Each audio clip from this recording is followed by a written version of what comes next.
Buenas tardes, yo soy el doctor Juan Diego Quintero, fellow de cirugía bariátrica en México y vengo a hablarles hoy sobre el SIBO, que no es más que el sobrecrecimiento bacteriano que ocurre en el intestino delgado en pacientes operados de bypass. Si eres un paciente operado de bypass y tienes dolor abdominal, hinchazón o sensación de llenura, constipación, diarrea o deficiencias nutricionales, esto es para ti. El SIBO es una patología que se da por éstasis, porque no hay movimiento de esa asa ciega o ese bucle que tiene el bypass en Y. Y por lo general se presenta con manifestaciones previamente mencionadas. ¿Cómo se trata? Bueno, se trata con antibióticos. ¿Y cómo se diagnostica? Se diagnostica a través de pruebas de aliento y a través de verificar el tiempo que ocurre entre la comida ingresa desde la boca hasta su ingreso en el ciego. ¿A qué se debe este síndrome? Aparece en el 40% de los pacientes operados de bypass gástrico en Y-Rux. Y es válido comentar que así no te hayas operado de bypass, tienes 15% de padecer de estos síntomas. ¿A qué te predispone? En un 61% te predispone a dolor abdominal, 54% a una sensación de llenura, 47% diarrea, 39% gas y flatulencia, 23% constipación y, muy importante, deficiencias de vitamina B12, deficiencias de las vitaminas liposolubles y folatos en exceso. Ya vamos a ver cómo es eso. Entonces, ¿cómo se diagnostica un SIBO? Así en nuestro centro bariátrico no existan pruebas para diagnosticar estas patologías, tenemos que tener el conocimiento para saber cómo podemos actuar de forma más eficiente. La primera es una prueba de aliento. La prueba de aliento se hace a través de unos dispositivos donde identifican hidrógeno y metano en partes por millones, 20 de hidrógeno y 10 de metano. Si eso ocurre dentro de los primeros 90 minutos, entonces se considera positivo. Y si el alimento abandonó el ciego, dentro de esos 90 minutos, tenemos un resultado verdaderamente positivo. El SBFT o Small Bowel Follow Through to Access OCTT no es más que el tiempo que transcurre entre el alimento ingerido y llega al ciego. Entonces, ¿cómo hacemos un SBFT o cómo evidenciamos eso? Bueno, a través de pruebas en donde el paciente tiene que consumir un contraste, un material de contraste. Es un material que se ve en fluoroscopia, en radiografías seriadas. Y nosotros podemos observar cómo va bajando el alimento ingerido hasta que llega al ciego. El tiempo tiene que ser menos de 90 minutos. Si es más de 90 minutos, la prueba pierde validez y entramos a lo que llamamos en este síndrome como el sobrediagnóstico. El objetivo es identificar si este paciente que tiene estos síntomas se debe a alguna otra patología o se debe al SIBO. Si se debe al SIBO, hacerle prueba de aliento, identificar en cuánto tiempo el alimento procesado abandona el ciego y ver cómo podemos hacerle seguimiento para que esto no vuelva a ocurrir. A través de las pruebas de aliento y este medio de imágenes para saber cuánto tiempo tarda, podemos ser más eficientes en el diagnóstico. Ese verdaderamente es el objetivo. Esta prueba tiene criterios de exclusión y uno de los criterios de exclusión es que el paciente no se haya hecho un SIBO previo. Otra de los criterios de exclusión es que el paciente no esté tomando antibióticos ni Pepto-Bismol o sus similares 2 semanas antes del tratamiento.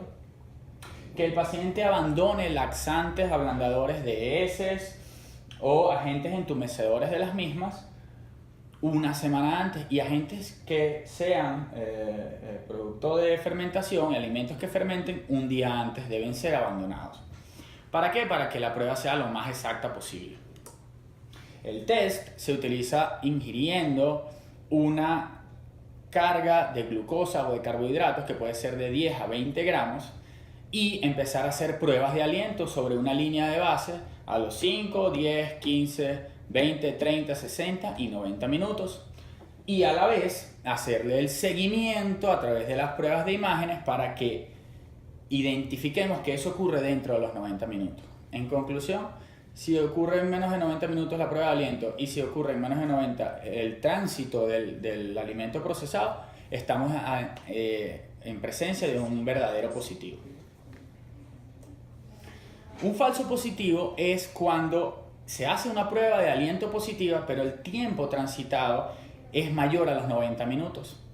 Y esto ocurre con frecuencia en pacientes a los cuales les queremos hacer diagnóstico adhesivo porque no miden por lo general el OCTT, es el tiempo con las imágenes.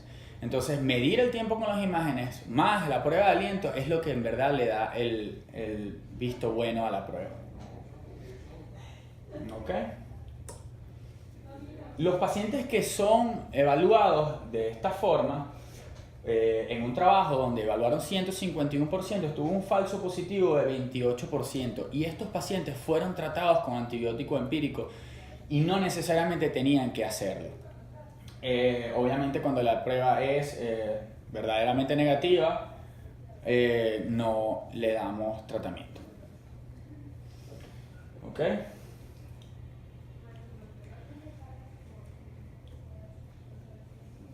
Es importante conocer que existen deficiencias nutricionales en esta patología. De alguna manera, la teoría infiere que este éstasis biliar produce una desconjugación temprana de la bilis. Existe una competencia por la vitamina B12 por parte de las bacterias del intestino delgado. Y vamos a encontrar en estos pacientes deficiencia de vitamina B12. Por esta razón.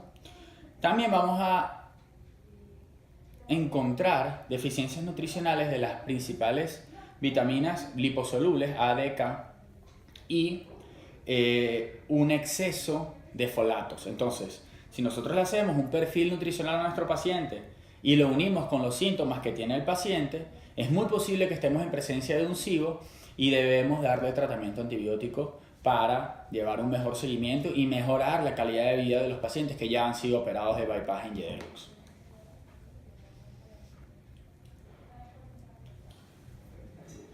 ¿Qué se puede discutir?